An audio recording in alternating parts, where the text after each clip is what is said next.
Today, in this video we are going to talk about Canada immigration new update. We are going to talk about Canada to ease COVID-19 test requirements for travelers. If you are interested in this topic, please watch till the end of this video for latest immigration updates and news. Please like this video, subscribe to the YouTube channel and don't forget to hit that notification bell icon. Let's get into the video. Fully vaccinated travelers will be able to enter Canada with a pre-arrival antigen test. Unvaccinated children travelers will no longer have to isolate for 14 days, and international flights to all Canadian airports will resume starting February 28. Also, if fully vaccinated travelers are selected for a random on-arrival test, they will no longer have to quarantine while waiting on results. The pre-arrival antigen test must be approved by the country travelers are coming from, and taken no more than 24 hours before arriving at the border, or their scheduled flight. Taking a rapid antigen test at home is not sufficient to meet the pre-entry requirement. The test must be administered by a laboratory, healthcare entity or telehealth service. Travelers can still use a PCR test within 72 hours before arrival. There were no changes to the previous guidelines on molecular tests. Travelers will still need to upload documents via the Arrive CAN app before crossing the border. Unvaccinated travelers will still need to be tested on arrival and quarantine for 14 days. They will also need to do a test on day 8 of their quarantine. Health Minister Jean-Yves Duclos made the announcement on February 15 in Ottawa, the nation's capital. He was joined by the Ministers of Transport, Public Safety, Tourism, and Intergovernmental Affairs.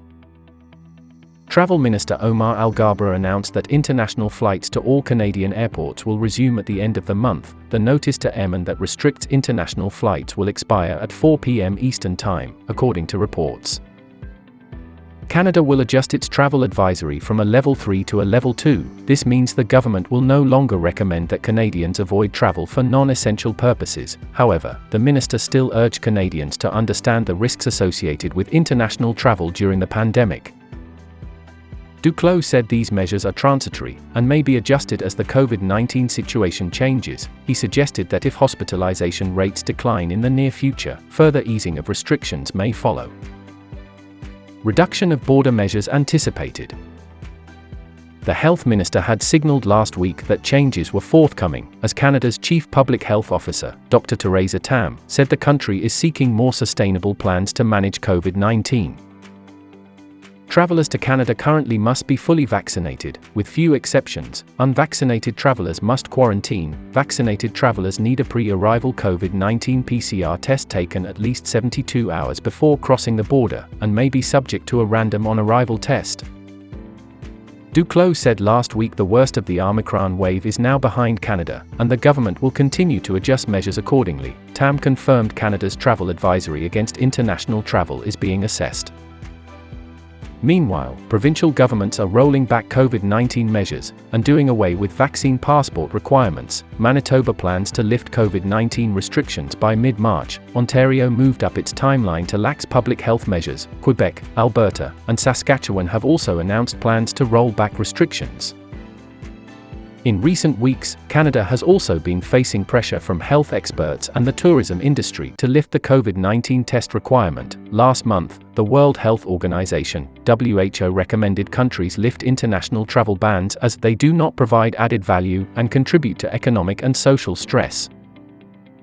The spread of the Omicron variant has demonstrated that border measures are ineffective against the highly contagious variant. However, WHO also said travel measures like masking, testing, quarantine and vaccination should be based on risk assessment, and avoid placing the financial burden on international travelers.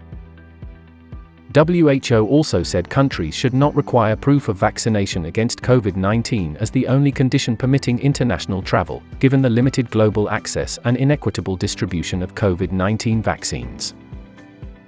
Hopefully the details and information is presented in this video is helpful.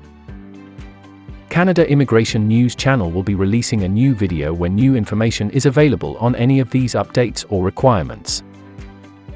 If you have not subscribed, please like this video and subscribe to the channel.